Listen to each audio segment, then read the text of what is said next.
A young woman's startling claim, "I am Madeleine McCann," exploded into a global saga of identity, grief, and legal peril, tearing open questions about trauma, social media, and the duty of the press.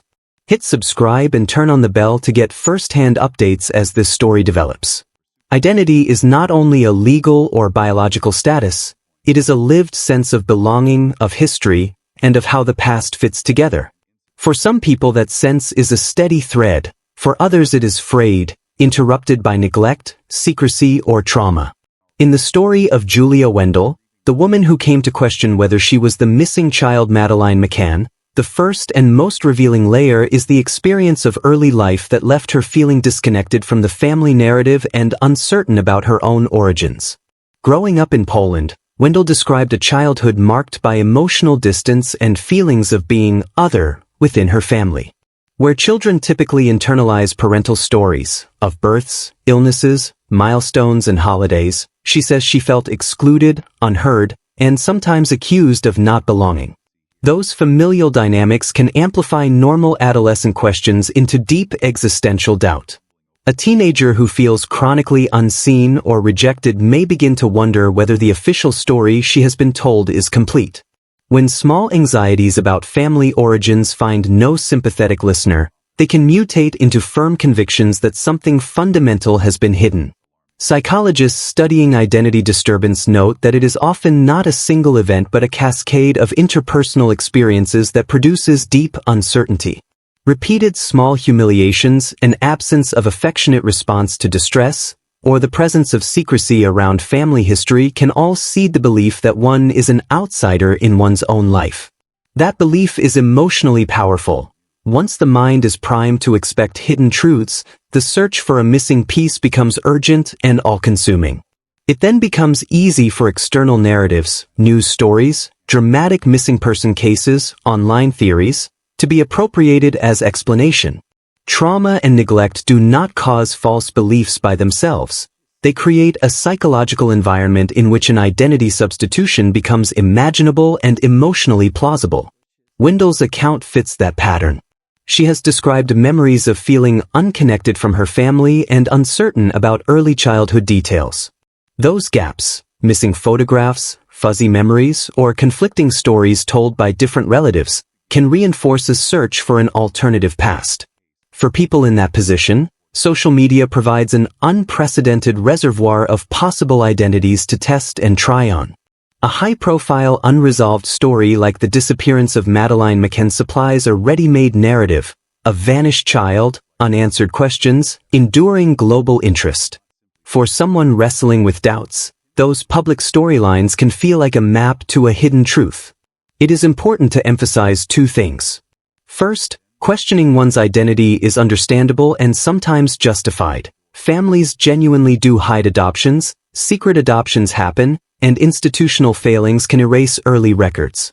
Second, the leap from "I feel different" to "I must be a missing child" is extraordinary and not made lightly by most people.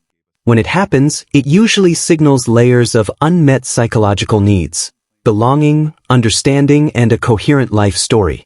Those needs can be acute drivers of behavior and explain why someone might pursue a public campaign to prove a startling claim. The early dynamics of Wendell's life also shed light on why her claim resonated with some people. It is a human instinct to respond to stories of a lost child and to imagine reunion. That instinct is amplified by the internet. Strangers can form online support networks that validate, encourage, and amplify a person's doubts. Social reinforcement can give a fragile identity the solidity of public narrative. Once a claim is repeated enough times in public, it begins to feel real to the person making it, even if objective records say otherwise. That psychological context helps explain the decision Wendell reached as a teenager. At 14, she became convinced she had been adopted despite her family presenting birth and medical records that showed otherwise. Adolescence is a period when identity questions are both developmental and existential. Young people test hypotheses about who they are by comparing themselves to peers, by probing family stories, and by reading external narratives. When family responses are evasive or dismissive, an adolescent's hypothesis can ossify. The idea of a hidden adoption supplies an explanatory frame for feelings of not belonging. It offers a narrative that turns diffuse malaise into a meaningful plot. I didn't belong because I was from someone else. Once that plot takes hold, ordinary family inconsistencies, mismatched photographs, gaps in memory about early infancy, or changes in family accounts, are often reinterpreted as confirmatory evidence. Documentary records are weighty evidence. Birth certificates, hospital files, and legal paperwork provide material anchors. In Wendell's case, her family presented such records, and medical documentation was consistent with her origins in Poland. For the objective observer, those documents should have been decisive. For Wendell, they were not. That divergence illuminates a larger psychological dynamic. Subjective conviction can trump documentary evidence when emotional needs are acute. Cognitive dissonance helps explain how, when someone's inner belief system is deeply invested in an identity, contradictory facts are often discounted or rationalized away. Adolescents with identity doubts may also seek external validation. The missing child narrative offered an especially potent model. A public, unresolved mystery like Madeleine McCann supplies a template for building identity out of narrative. If a child went missing and was never found, then perhaps someone living a disconnected life elsewhere might be that child, grown up. For a young person already questioning their roots, that template can be magnetic. The decision to claim a stolen identity implicates relationships, legal boundaries, and public ethics. It can sever trust with family members who feel betrayed and bewildered, open wounds for the original family of the missing child, and set in motion public scrutiny and law enforcement attention. For Wendell, that teenage conviction was the first step in a trajectory that later led to media appearances, an online following, and, ultimately, criminal charges when her behavior crossed into harassment. In Wendell's case, depression and alleged childhood abuse reportedly fed a growing belief that she did not belong in her family. These emotional scars are not excuses for later behavior, but they are essential for understanding how harmless curiosity can intensify into persistent, harmful obsession. Depression often narrows cognitive focus. People with untreated depression can become ruminative, circling core worries. I don't belong. I was abandoned. My life is wrong. Until those thoughts dominate decision-making. When these thoughts intersect with trauma, particularly involving caregivers, the resulting mental landscape is fertile ground for identity disturbance. At worst, a person may cohere around a single narrative that appears to resolve all dissonance. If I am not who I was told I am, then everything fits. Allegations of childhood abuse complicate this further. Abuse can erode trust in parental narratives, in institutions, and in the very idea of a consistent personal history. Survivors may feel their stories were dismissed, and that dismissal can create an imperative to reclaim agency, even if that reclamation takes the form of asserting a new identity. When traditional avenues for validation, supportive family, trusted professionals, are absent or ineffective, social media can appear to offer a quicker route to proof, viral attention, sympathetic online communities, and instant global exposure. Once an identity claim goes public, feedback loops harden it. Supportive comments and believers validate the claim. Critics and deniers can unintentionally reinforce the person's conviction by provoking a defensive doubling down. These loops are psychologically powerful and often outstrip the impact of disconfirming evidence like DNA tests or official records because human emotions respond more immediately to personal connection and narrative affirmation than to abstract facts. The way obsession develops is also shaped by the cultural scripts available. The Madeleine McCann case is a modern myth of sorts, a tragic, unresolved story that remains alive across decades. It comes with built-in roles, victim, perpetrator, family, investigator, and a network of amateur detectives, forums, and documentary makers. For a vulnerable person, adopting the role of the missing child can feel like an answer to a deep existential question. It provides a storyline, a community, and a sense of mission, to be found, to be recognized, to be righted in the eyes of others. Treating the mental health dimension properly means distinguishing responsibility from pathology. Wendell made choices. She created social accounts, pursued public platforms, and later engaged in behavior that led to legal consequences. Those actions have ethical and legal consequences that must be addressed. At the same time, a therapeutic lens helps explain why she persisted even after counter-evidence. When part of your identity is at stake, admitting error can feel like losing oneself. That fear can block acceptance of DNA results or family testimony and can encourage continued public campaigning. In 2023, Wendell launched a social media presence that changed everything. An account titled, "I am Madeleine McCann," transformed a private identity crisis into a global narrative. Social media is, at its best, a place for connection. At its worst, it amplifies unverified claims into overnight spectacles. Wendell's account did both. It attracted sympathy, curiosity, and an audience that swelled beyond anything she could manage alone. A single, emotionally charged claim posted on an image-driven platform is instantly available to millions. That post is shared, commented on, reinterpreted, and reposted. Influencers, amateur sleuths, and mainstream media pick up the story. Before long, the claim becomes part of the public conversation. For Wendell, whose family history left her yearning for answers, the account offered external validation and a stage to present her doubts to the world. The account did not exist in a vacuum. It intersected with media opportunities and high-profile appearances that brought her story to an even wider audience. Those appearances had immediate effects: more followers, more press coverage, and a growing network of supporters invested in confirming her claim. The media cycle in turn fed social amplification. Television exposure became social content, which then became fodder for news outlets again. The feedback loop was nearly inescapable. Attention feels useful to someone seeking proof. It raises the odds that someone with pertinent information will come forward. It exerts social pressure on authorities to investigate, and it can produce resources, fundraising, legal help, to pursue testing. But attention also hardens narratives, creates incentives for sensational claims, and attracts opportunists. In Wendell's case, a crowd coalesced around her story, some genuinely compassionate, others eager for clicks. That crowd's presence changed the dynamics of the claim, making the issue not merely a private dispute but a public controversy with reputational consequences for everyone involved. Popular talk shows and emotionally driven formats further complicated matters.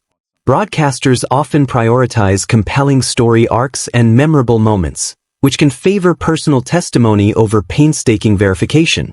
When a person generates a dramatic story, producers may present it for its human interest value rather than for its evidentiary foundation. The result is a spectacle in which claims gain traction before they can be rigorously checked. Social platforms also provided avenues for pushback and verification. Amateur genealogists, private investigators, and skeptical journalists began to examine Wendell's claims, commissioning DNA tests and reviewing family records. Those tests repeatedly pointed to Eastern European ancestry consistent with the family's documents, a result that undermined the identity claim for many observers. For some online followers, that closed the case. For others, the results were framed as conspiratorial or unreliable, which sustained the debate. The social campaign turned private family pain into public debate. Wendell's family, who had earlier presented official documents and medical records, suddenly found themselves the subjects of intense scrutiny and sometimes hostility. To the real family, a public posture of someone claiming to be a missing child can feel like an attack on their integrity and on a trauma they have endured for years. Once a public account garners significant followers, the family's side of the story is often drowned out by the louder, simpler narrative: a missing girl returns. Objective tests are often decisive in identity questions. DNA should, in principle, be clarifying. Either it corroborates a biological link or it does not. Wendell took DNA tests that showed Eastern European ancestry and did not match the McCann family. Those results were widely publicized and seemed to settle the matter for many. Yet Wendell persisted, releasing subsequent claims of alternative test outcomes and maintaining public assertions, a dynamic that illustrates how narrative momentum sometimes resists disconfirming facts. The first round of testing reportedly indicated a genetic profile consistent with Polish, Lithuanian, and Romanian heritage. Those findings fit the family record presented by her parents and contradicted the suggestion she could be the missing British child. For most lay people, such a result would be conclusive. But for a person whose identity investment is deep or whose emotional architecture requires a different conclusion, a single test can be dismissed, reinterpreted, or followed by calls for further testing with different methods or laboratories. Science and psychology intersect here. DNA testing is reliable when conducted by accredited labs under controlled conditions with proper chain of custody procedures. Different tests have different standards and varying degrees of specificity. When tests are done by commercial or private labs with differing standards, results can be ambiguous or presented in ways that are easily misunderstood. That uncertainty can be weaponized by those who seek alternative explanations. On one side were people who saw Wendell as a victim of trauma who deserved empathy and mental health support. Social media fostered communities that rallied around her narrative, defended her when DNA evidence suggested otherwise, and pushed back against what they viewed as unfair dismissal by authorities. These supporters often framed Wendell as someone searching for identity, not as a perpetrator, and criticized media coverage that treated her actions solely as a spectacle.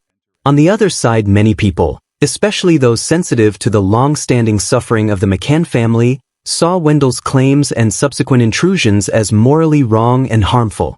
For them, the issue was not only the veracity of the claim but the callousness of causing renewed grief to a family who had already endured unimaginable loss.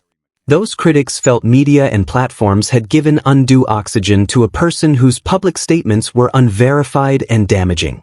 Commercial outlets amplified the story for different reasons. Sensational narratives drive clicks and engagement.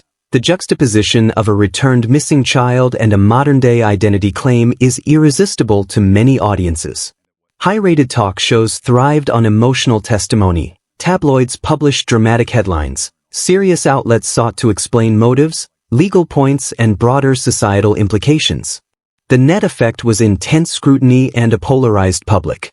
Platforms like Instagram, YouTube, and talk show formats deserve special scrutiny because their design prioritizes engagement over methodical verification.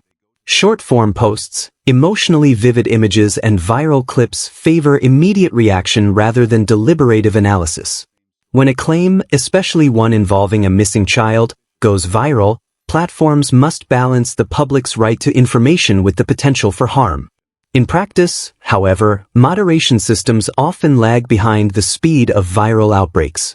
The division in public opinion exposed broader cultural tensions between those who prioritize mental health framing and those who prioritize victim protection, between citizens who distrust institutions and those who trust official records and legal processes, and between audiences that value compassion and those that demand accountability. Each stance has moral force, but they can be weaponized in service of ideological battles. The Wendell case thus became a mirror reflecting larger debates about media ethics, platform responsibility, and the social meaning of identity. For journalists and editors, the case presents a clear imperative: handle identity claims with strict standards of verification, contextualize personal testimony with documentary evidence, and weigh potential harm to third parties before amplifying unverified assertions. For platforms, the lesson is to treat high-risk narratives, those involving missing persons or vulnerable individuals, with heightened safeguards. For audiences, the takeaway is that vivid emotional plausibility is not equivalent to proof, and that standing between sensational claims and real-world harm requires critical media consumption. If there is a final lesson from this saga, it is that untreated mental health struggles can have consequences far beyond the individual. Wendell's story is a cautionary tale about how personal trauma, left unaddressed, can be amplified by social technologies into public harm. That does not erase the need for compassion. People with identity disturbances or trauma deserve care, but it demands a coordinated social response that includes health services, media responsibility, legal protection, and platform governance. Mental health systems need to be accessible and proactive. Adolescents who question their identity or who exhibit signs of dissociation and depression should have pathways to assessment and therapy that are not stigmatized. Early intervention can prevent the consolidation of false beliefs into public campaigns. Community health programs, schools, and primary care providers are all touchpoints where such interventions can be offered. The cost of underinvestment in mental health is not only personal suffering but, occasionally, public crises. Platforms must act more responsibly in cases where identity claims intersect with high-profile victims. Social media companies routinely face dilemmas about free speech and moderation. This case demonstrates that allowing unverified identity claims to spread unchecked can cause significant harm.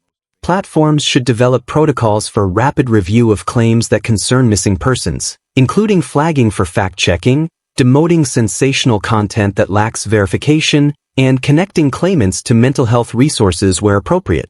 The media must uphold higher thresholds for amplification. Journalists must ask not only whether a claim is newsworthy but whether its publication is responsible. Entertainment-driven shows should avoid dramatization that overrides fact-checking. When subjects have clear mental health vulnerabilities, producers should consult experts and weigh the potential for harm to third parties. The legal system must remain a last resort protector of victims' safety. Stalking, harassment, and targeted intrusion are criminal behaviors irrespective of motive. Courts should balance rehabilitation and accountability. Where mental health treatment is needed, it should be integrated into sentencing and bail conditions. Where victims require protection, restraining orders and criminal sanctions should be applied. Finally, the public has a role to play. Social media consumers can exercise restraint, share responsibly, demand evidence, and consider the human costs of viral narratives. The rush to click and amplify can unintentionally turn a person's private suffering into a weapon against others. Julia Wendell's journey from private doubt to global controversy is a multi-layered story about identity, trauma, media, and law. Her claims grew out of a personal history of neglect and mental health struggle. They were amplified by social media and mainstream platforms. They collided with objective tests and family records. And when those collisions turned into alleged harassment, the legal system intervened. What remains true and uncomfortable is this: human pain can create powerful narratives, and powerful narratives can cause real harm to the claimant, to victims, and to public trust.